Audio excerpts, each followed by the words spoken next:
आज की क्लास में हम लोग देखेंगे दर्पण सूत्रों का प्रतिपादन। जो आज से पहले देखा गया है, जिसमें आपको दर्पण सूत्रों के प्रतिपादन से पहले आपको सिखाया गया था फोकस दूरी और वक्रता त्रिज्या में संबंध।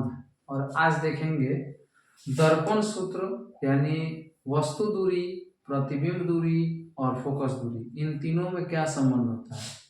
तो दर्पण सूत्र यही कहता है कि वस्तु दूरी और प्रतिबिंब दूरी का व्युत्क्रम का जो योग होता है वह फोकस दूरी के व्युत्क्रम के बराबर होता है। इसी को सिद्ध करना है। चलिए हम देखते हैं। सबसे पहले हम अवतल में देखते हैं, फिर उत्तल में देखेंगे। अगर आप प्रयास करें तो अगर हम अवतल में साबित कर दे रहे हैं तो आप उत्तल में कर सकते हैं, ठीक ना। आप पहले पढ़ भी लिए होंगे, मैं आपको रिवाइज करवा देता हूँ। यानी अगर क्वेश्चन पूछता है तो हमेशा अगर क्वेश्चन पूछा गया है, जब भी फोकस दूरी, वक्रता, त्रिज्या और जो भी क्वेश्चन है, इसको लघु और नहीं तो दीर्घ में पूछा गया है, ठीक ना। तो चलिए इसको समझते हैं।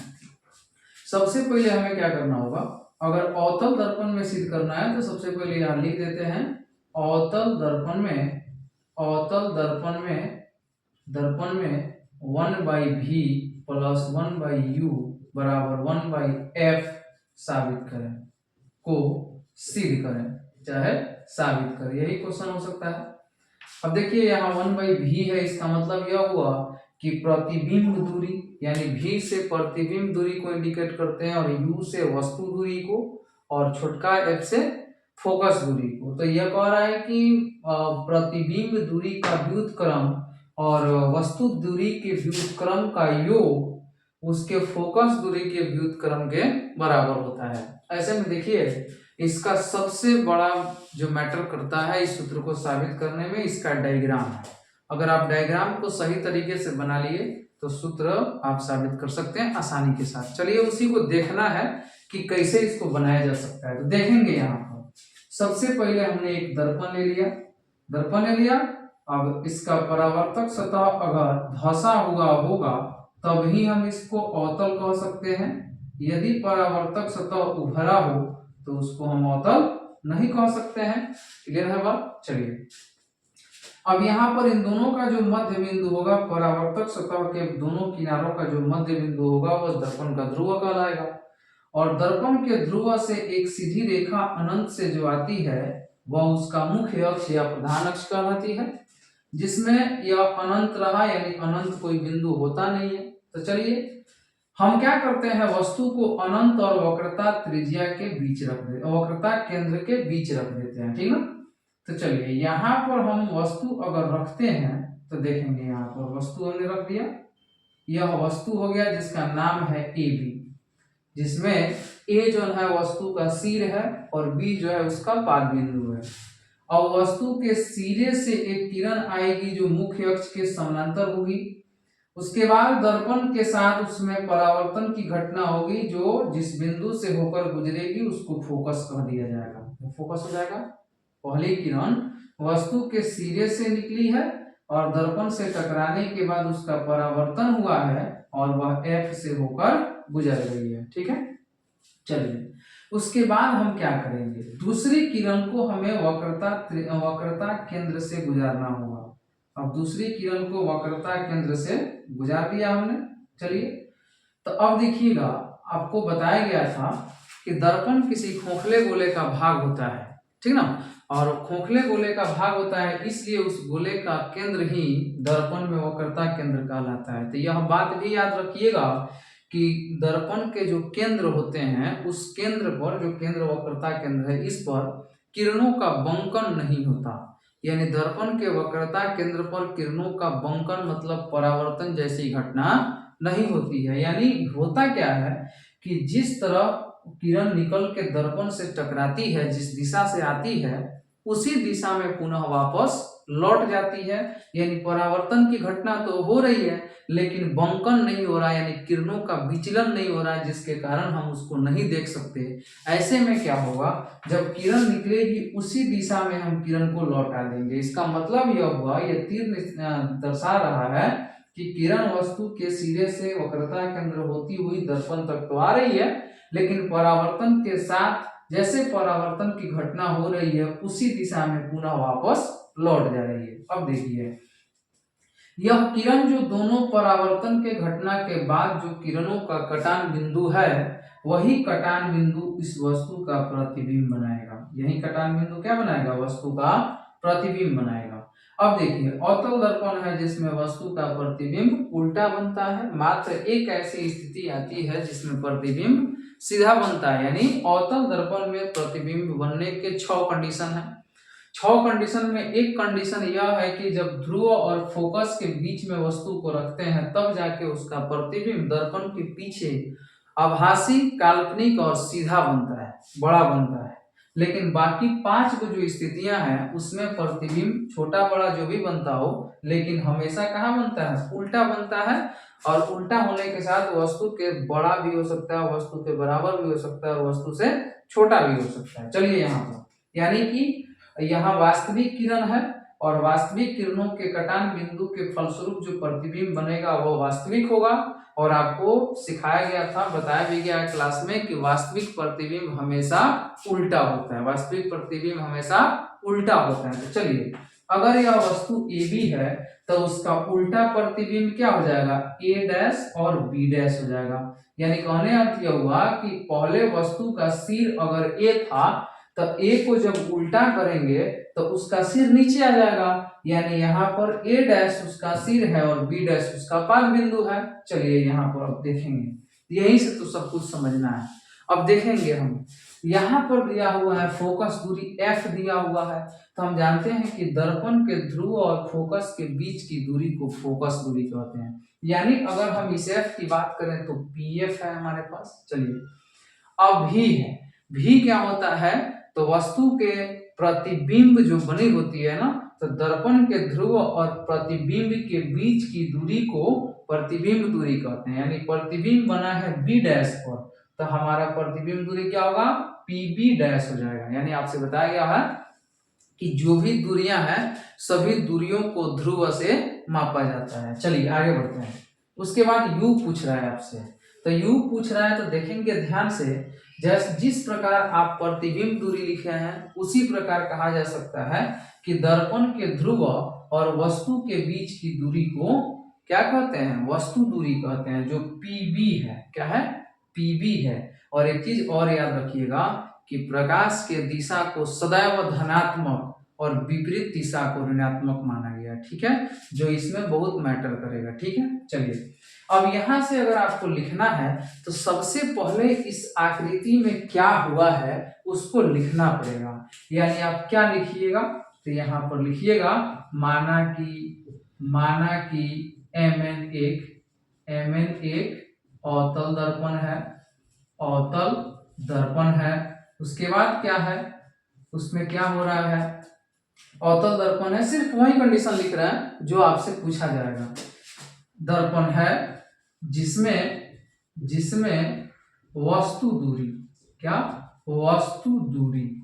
देखिएगा, जिसमें वस्तु दूरी क्या है? तो P से लेकर B तक वस्तु दूरी क्या है? PB है।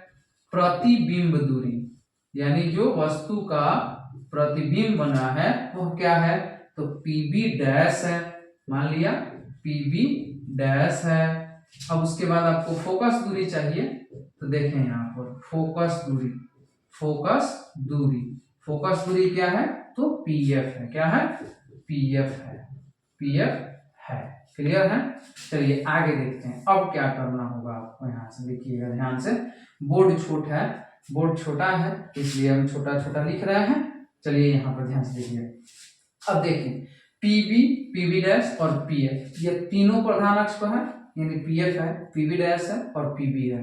यह तीनों किस पर है? मुख्य अक्ष यानी प्रधान अक्ष पर है। तो देखिएगा, अब जब भी आप देख रहे हो तो प्रधान अक्ष में वो चीज तो दिखाई दे रहा है आपको। अब किस प्रकार यह साबित करें कि ऊपर जो है अंश में 1 आए और बट्टा में V, U और F आ जाए, यही साबित करना है। तो हम यहाँ पर ढूंढते हैं समान कोणिक त्रिभुज, यानी वैसा त्रिभुज जिसका कोई ना कोई एक कोण क्या हो? घनिष्ठ हो, समान कोणिक हो। दूसरा यह है कि त्रिभुज जो खोजा जाएगा वह त्रिभुज समरूप होना चाहिए। समरूप इसलिए कि उसका रूप समान है है ना, रूप समान है लेकिन उसकी दूरियां, उसके कोण, उसके भुजा जो है उनका मान अलग अलग है, ठीक ना। हमें समरूपता कसौटी का प्रयोग करते हुए समान कोणिक त्रिभुजों को ढूंढना है और दो समान कोणिक त्रिभुज एक साथ, दो समान कोणिक त्रिभुज एक साथ, यानी हमें यहाँ से दो समीकरण प्राप्त होगा। अब देखिए यहीं से कंडीशन स्टार्ट होता है। देखिएगा, मान लिया गया कि जो सिरे से किरण आ रही थी, वस्तु के सिरे से, वह दर्पण के किसी ABCD मान लेते हैं इसको, है ना, मान लेते हैं कि जो किरण आ रही थी वह दर्पण के D बिंदु से टकराई है। तो देखिएगा, D बिंदु से अगर टकराई है तो हम यहाँ पर अगर रचना में लंब डालते हैं तो मान लिया गया कि यहाँ P डैश हो गया, लंब मान लिया गया। देखिएगा ध्यान से, P डैश लंब हो गया, लेकिन आपसे बताया गया है कि सभी दूरियों को कहां से नापना होता है, ध्रुव से मापना होगा। तो P डैश को हमें P बनाना पड़ेगा, यानी P डैश का जो मान है उसको P रखना पड़ेगा, क्योंकि हम जानते हैं कि सभी दूरियों को ध्रुव से मापा जाता है। तो अगर P डैश रखेंगे तो P और PB डैश में अंतर आ जाएगा, ठीक है ना। इसलिए यहाँ जो लंब डाली जाएगी, इस लंब को P से माना जाएगा। अगर यह P डैश होगा तो इसको P मानना पड़ेगा, ठीक ना। तो अगर आप रचना लिखते हैं तो ऐसे लिखना पड़ेगा कि DP डैश लंब PF चाहे PC चाहे PB डैश चाहे PB खींचा, चाहे यह भी लिख सकते हैं कि DP डैश लंब मुख्य अक्ष खींचा, ये भी लिख सकते हैं, ठीक है। अब देखिएगा, अब आपको हम बता रहे हैं कि आप चाहे जो भी बिंदु आपको मिलता हो, लेकिन आप तो उसको लेके जाइए कहाँ, मुख्य अक्ष पर है, उसको ध्रुव पर लेके जाइएगा। तो ध्रुव पर लेके जब जाइएगा तो आप दो कंडीशन रख सकते हैं, या तो लंब रख के बाद में जाके P डैश को P बनाइएगा, और चाहे आसान बनाने के लिए इस लंब को आप मत डालिए, है ना, तो भी आपका प्रोसेस जो है गलत नहीं हो सकता है। आप लंब को नहीं डाले और आप समझ गए, आप मान लिए कि DP जो है, आपको जो DP दिख रहा है, रेखा जो घुमावदार भाग है दर्पण का, मान लिया गया कि DP ही लंब है मुख्य अक्ष पर। मान लिया गया थोड़ी देर के लिए DP लंब क्या है, मुख्य अक्ष पर है, कारण कि हमें सभी दूरियों को कहां से नापना है, ध्रुव से नापना है। तो चले यहाँ पर अगर DP को लंब मानते हैं तो एक त्रिभुज हमारे पास हो रहा है, यहाँ पर हम लिख देते हैं प्रमाण, यहाँ पर लिख दिया गया प्रमाण। अब आइए, एक त्रिभुज हो रहा है DP और F, क्या हो रहा है, त्रिभुज DP और F तथा त्रिभुज A dash B dash F, त्रिभुज A dash B dash F में देखिएगा, यहाँ पर समान कोणिक, यानी इन दोनों में यह कोण F जो है दोनों में है, जो शीर्षाभिमुख है ना। तो देखिए, समरूप करना है इनको, DPF और A dash B dash F हो। देखिए, समरूपता कसौटी में बताया गया है कि यदि किसी त्रिभुज के उपप्रमेय है, यह त्रिभुज में किसी त्रिभुज दो त्रिभुज में, यदि किसी दो त्रिभुज में अगर दो कोण समान हो, बराबर हो, तो वह त्रिभुज समरूप हो जाते हैं AA के नियम से, जो कि एक उपप्रमेय है, ठीक है ना। तो चलिएगा यहाँ पर देखते हैं। अब आपको समझाया गया है कि यह DP लंब मान लिया गया है, तो जब लंब मान लिया जाएगा तो यहाँ जो कोण होगा वह 90 डिग्री बनाएगा। अच्छा, दूसरा यह है कि A dash B dash F जो बनाया गया है, तो यह वस्तु का प्रतिबिंब है। तो कोई भी वस्तु, जैसे ये मार्कर है, जब इसका फोटो बनेगा तो सीधा ही ना बनेगा, ऐसा थोड़ा कि ऐसे फोटो बन जाएगा, समझ आ रही है बात। तो फोटो जब भी बनेगा सीधा बनेगा, यह उल्टा हो सकता है, लेकिन सीधा नहीं रहेगा ना, ये तो बिल्कुल लंब खड़ा रहेगा। तो यहाँ देखिए, यह P और B डैश क्या हो जाएगा, 90 डिग्री हो जाएगा, और दोनों में F कोण है कि नहीं है, तो दोनों में F कोण आ गया तो एगो कोण मिल गया। अब B डैश और P 90 डिग्री बना रहा है, तो दो कोण से त्रिभुज क्या हो जाएंगे, समरूप हो जाएंगे, यानी समरूपता की कसौटी हम नहीं लिख रहे हैं, ठीक ना। आप समझ गए यहाँ पर कि B डैश और P 90 डिग्री है और F कोण दोनों में है, तो दो कोण मिलने के बाद त्रिभुज समरूप हो जाते हैं, यानी डायरेक्ट हम लिख दे रहे हैं यहाँ पर कि त्रिभुज DPF चाहे इसको लिखिए लीजिए आप, है ना, बाद में लोग लगेंगे पूछने, चाहे भूल जाइएगा कि कैसे बना है। तो यहाँ पर देखिए मान लिया गया कि कोण P बराबर है कोण B डैश के। क्यों बराबर है? तो क्योंकि यह 90 डिग्री है। दूसरा, कोण F बराबर है कोण F के। तो क्यों बराबर है? तो शीर्षाभिमुख कोण है। क्या है? शीर्षाभिमुख कोण है। अब देखिए दुगो कोण मिला, तो दुगो कोण मिला तो क्या हुआ? त्रिभुज त्रिभुज DPF समरूप होगा त्रिभुज A dash B dash F के। ठीक है ना? किस नियम से समरूप होगा? AA से। क्लियर है? त्रिभुज जब समरूप होता है तो समरूप त्रिभुजों के संगत भुजाओं और कोणों का अनुपात बराबर होता है। यह चीज भी याद रखिएगा, यानी कि समरूप त्रिभुजों के संगत भुजाओं और कोणों का अनुपात बराबर होता है, और सर्वांगसम त्रिभुजों के संगत भुजाओं और कोणों का मान बराबर होता है। ठीक है ना? यह अनुपात बराबर होता है समरूपता में, और सर्वांग समता में सारे भुजा कोण बराबर होते हैं। चलिए, यह जब दोनों त्रिभुज समरूप हुआ तो देखेंगे दोनों समकोणीय त्रिभुज है, तो इसका लंब इसके लंब के बराबर होगा, इसका कर्ण इसके कर्ण के बराबर होगा, आधार आधार के बराबर होगा। तो देखिए कर्ण का कोई लेना देना नहीं है, यानी अगर A dash B dash F की बात करें तो A dash B dash F में A डैश F इसका कर्ण होगा, और DPF में बात करें तो DF इसका कर्ण होगा। तो आप ध्यान से देखिए कि दोनों कर्ण का कोनो काम नहीं है, क्योंकि सारा चीज किस पर होता है? काम। ये सब कुछ कहाँ दिख रहा है आपको? मुख्य अक्ष पर दिख रहा है। तो मुख्य अक्ष के अलावा किसी भी भुजा को हम नहीं लिखेंगे। तो चलिए DPF में संगत कर लेते हैं, यानी कर्ण जब छांट दें तो लंब लंब के बराबर होगा और आधार आधार के बराबर होगा। तो यहाँ पर लिखा जा सकता है DP बट्टा क्या लिखा जा सकता है? A डैश B डैश, यानी इसका लंब बटा इसका लंब बराबर इसका आधार बटा इसका आधार। तो DPF त्रिभुज का आधार क्या है? PF है। PF बटा A dash B dash F का आधार क्या है? B डैश F है। क्या है? B डैश F है। अब देखिएगा ध्यान से यहाँ पर, अब देखेंगे DP जो है DP, और DP किसके बराबर है? तो ध्यान से देखिए DP क्या है? तो DP उतना ही बड़ा है जितना बड़ा वस्तु है, क्योंकि वस्तु के सिरे से किरण निकली है जो मुख्य अक्ष के समानांतर है। तो दो समांतर रेखाओं के बीच की दूरियां हमेशा बराबर होती है। तो इस DP को हम लोग किस में बदल देंगे? AB में बदल सकते हैं, यानी यहाँ पर लिख सकते हैं हम लोग, या AB बट्टा A डैश B डैश बराबर PF बट्टा B डैश F लिख सकते हैं। समीकरण 1 बना दीजिए। क्लियर है? चलिए, जब एक त्रिभुज को आप समरूप कर दिए तो उसी प्रकार एक समान कोणिक त्रिभुज और ढूंढिए आप, है ना? उसी प्रकार एक और समान कोणिक त्रिभुज आपको ढूंढना पड़ेगा। तो उसी प्रकार हम लिख देंगे, जब एक बार एगो सिद्ध हो गया तो उसी प्रकार लिखा जा सकता है। यहाँ देखिए, यहाँ पर दोनों कोण C जो है शीर्षाभिमुख बना रहा है, यानी हम कहें तो यहाँ ABC और A dash B dash C है।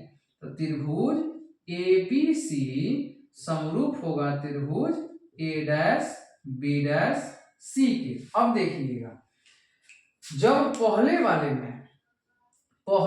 में प्रतिबिंब वाले त्रिभुज को बाद में लिखा गया है, तो दूसरे त्रिभुज में भी प्रतिबिंब वाले को बाद में लिखना होगा।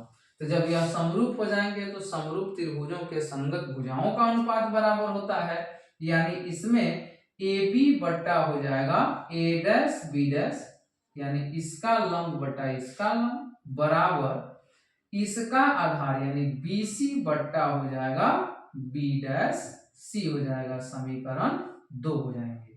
अब देखिए दोनों समीकरणों में LHS का मान बराबर है, यानी AB बट्टा A dash B dash, AB बट्टा A डैश B डैश। तो दोनों समीकरणों को जब टकराव किया जाएगा तो समीकरण 1 तथा 2 से, अब दोनों समीकरणों से LHS का मान बराबर है तो LHS तो कैंसिल हो जाएगा। तो क्या बचेगा? PF बट्टा बी डैश एफ बराबर बचेगा बी सी बट्टा बी डैश सी बचेगा। क्लियर है? देखिए एक बार ध्यान से, जगह कम था इसलिए हमने इसको मिटा दिया। अब देखिए पी एफ बट्टा क्या बचा है बी डैश एफ और बी सी बट्टा बचा है बी डैश सी बचा है। अब देखिए यहां से आप दूरियों को मापना है ध्रुव से, ठीक है ना? क्लियर हो? दूरियों को कहां से मापना है? ध्रुव से।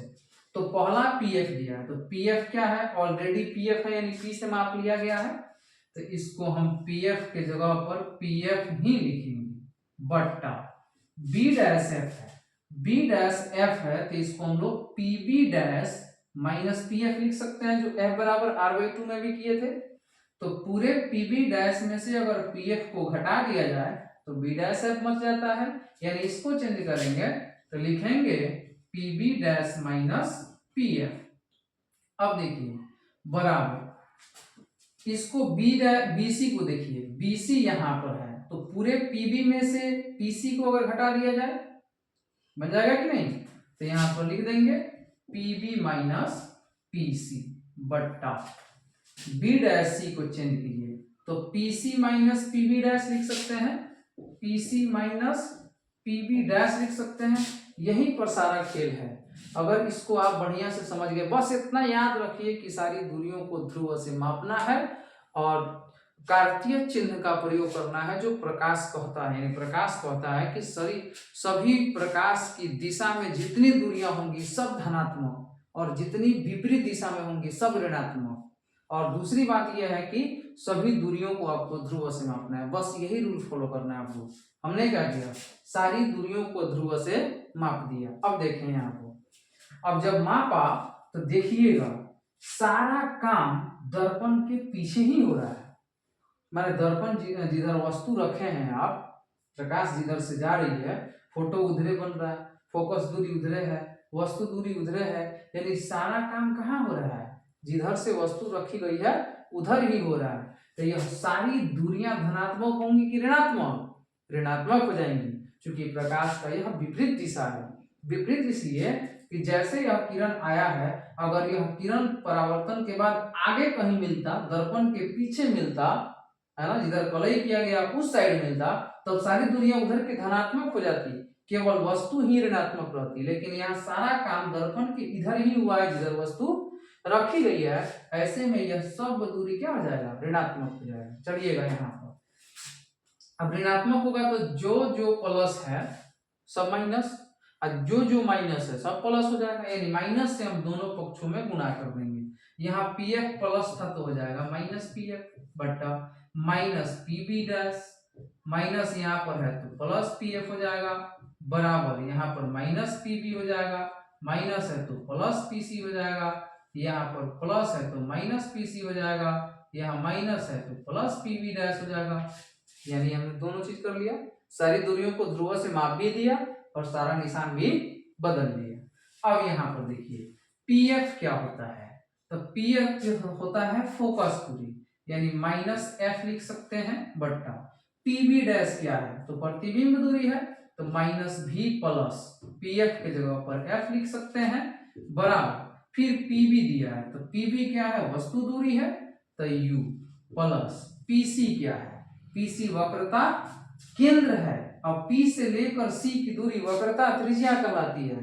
तो आर से तो संबंध इसमें रखना नहीं है, संबंध एफ से रखना है। तो एक बार और चीज आपको बताया गया था कि वक्रता त्रिज्या फोकस दूरी की दोगुनी होती है, यानी इस पीसी को हम 2f लिख सकते हैं। क्या लिख सकते हैं? 2f लिख सकते हैं, क्योंकि पीसी की जगह पर आर आया है और आर हमेशा फोकस दूरी का दुगुना होता है, जो हम पहले सिद्ध कर चुके हैं।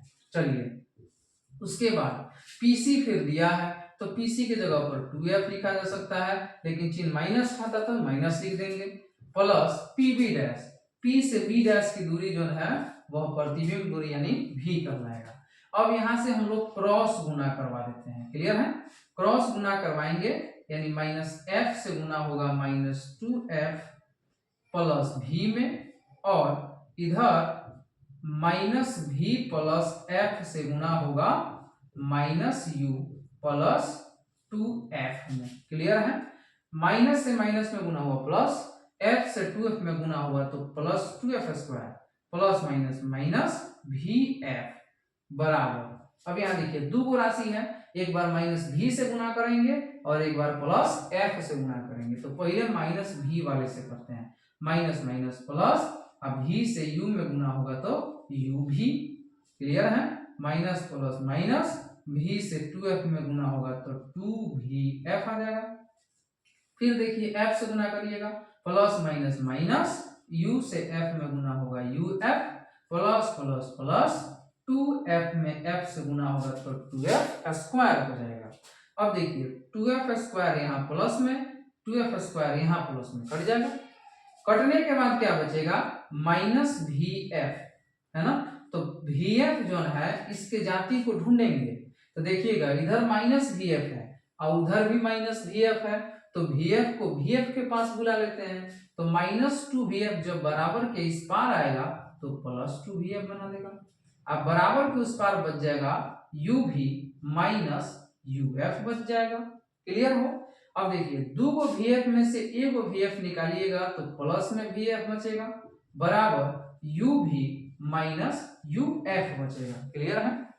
अब देखेंगे हमें लाना है नीचे में भी लाना है, तो मान लिया गया कि यहाँ पर भी है तो यह नीचे कैसे आएगा, यानी ऊपर सब कटेगा तब ना नीचे भी आएगा। तो वही करने के लिए आपको क्या करना होगा, यहाँ पर ध्यान से देखिए, या आपको क्या करना होगा, अब इसमें जो यह आया हुआ है इस राशि में u भी f से भाग देना होगा। क्या करना होगा, दोनों तरफ यहाँ लिख दे रहे हैं, दोनों तरफ u भी f से भाग देने पर, ऐसा बिल्कुल नहीं है कि यह सूत्र है याद करना है भाग देना है, बस आपको ये जानना है कि जब ये समीकरण आए तो नीचे भी u और f लाने के लिए आपको u भी f से भाग देना पड़ेगा, वो भी u भी f जो होगा वो धनात्मक होगा, माइनस में नहीं होगा।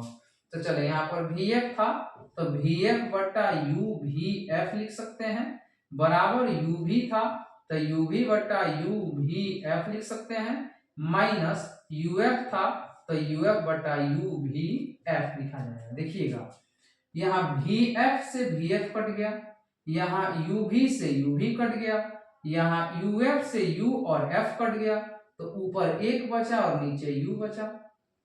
इधर देखिएगा ऊपर एक बचा और नीचे f बचा, इधर देखिएगा माइनस, ऊपर एक और नीचे v बचा।